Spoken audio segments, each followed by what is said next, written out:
guys, and welcome to the Planner channel. I'm glad you're here. Hopefully, we can grow together. Today we're going to be talking about my daily to-do list and basic tricks and tips for beginner planners.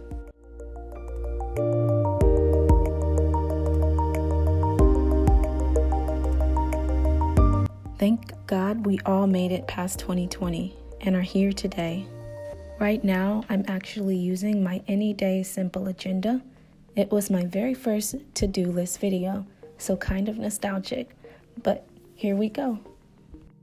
So the first thing I like to do is plan out everything that I need to do for the week, big ticket items or high priority items as I like to call it. And I'll break it down into manageable tasks that I can complete for the day.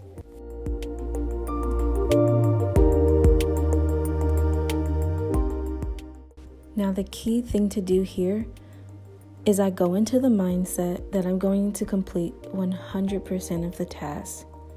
However, realistically, I'm only going to complete about 70 to 80% of the list. I'm conditioning my brain and myself to work harder, while in reality, I hit my target every time because of this method.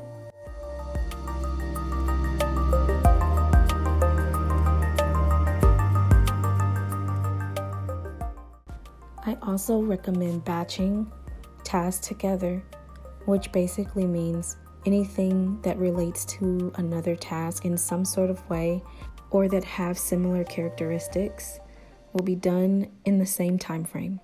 For instance, this week I needed to send out 2 emails to 2 different customer service companies, and I put them in the same batch or time frame.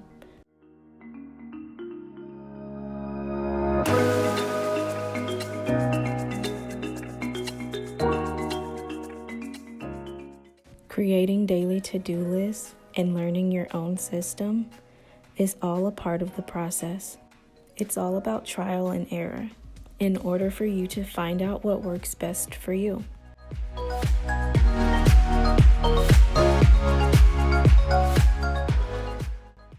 One thing that has helped me to become more intentional with my assignments or my tasks on my to-do list is to put time frames.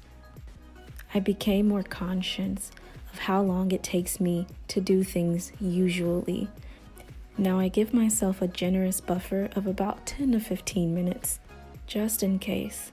For instance, I know my morning routine usually takes about an hour and a half to 2 hours, which means waking up a lot earlier in order to give myself plenty of time to do what I have to do.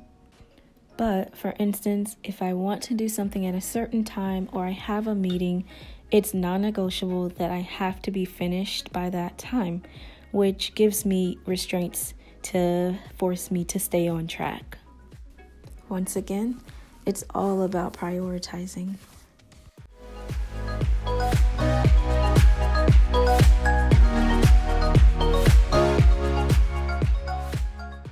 Another tip with planning your day: try to get the harder items done first, because sometimes the trap of doing all the little things will breed procrastination for those big things. There's a lot of psychology behind it as well. This tricks your brain into wanting to do more easier tasks in place of those larger items, and then you continue to put them off. However, you're unproductive because those smaller tasks are just fillers for what should really be done.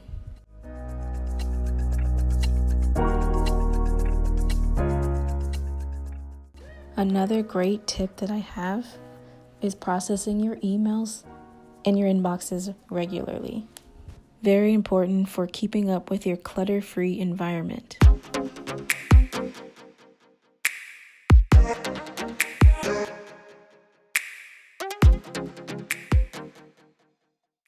Something that I do every week is I pre-plan for my actual daily planning. So it's usually on a Sunday where I take out some time and sit down and think about What do I want this week to be the main focus? I actually have on my whiteboard a focus of the week, and I'll write underneath it certain things that I really want to channel in on. For instance, this week, I wanted to make sure I got 2 videos up on my YouTube channels, and I posted on Instagram 3 times a week. And I also wanted to make sure I got a TikTok out that day. So those are things, the type of things that I put on my list. As you can see here, I like to make sure I hit the gym. I needed to check my mailbox this day, clean my fish tank, and respond to some Instagram DMs from sponsors.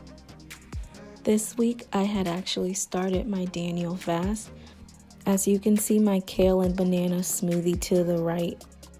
It's all a learning journey, and as beginners, we don't have the pressure of being perfect. In fact, the more we do it, the better off we'll be as we grow more in tune with our planning skills. Don't get bummed out if you don't finish everything on your list for the day. Just move it to the next one. No biggie. What you're seeing here is my planning sheet strip method. Essentially, these are to-do lists on these strips of paper. At the top of each one, you can see the day of the week, which also corresponds to the number of the week. And each strip of paper has a whole list of tasks that I wanted to complete for that single day. It was a method that I wanted to try. However, for me, it was not sustainable for long-term use. And that is why I mostly use my everyday agenda planner. To tell you the truth, it felt like I was in a game and I was completing everyday challenges.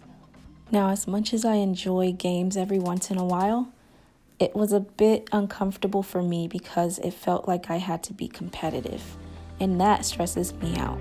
So I wanted to add as little stress to my life as possible, and I would suggest you find the same thing for yourself. I sincerely hope this video helped you. Welcome to the channel. Stay a while, and I look forward to being your guide. And remember, in everything you do, do all to the glory of God.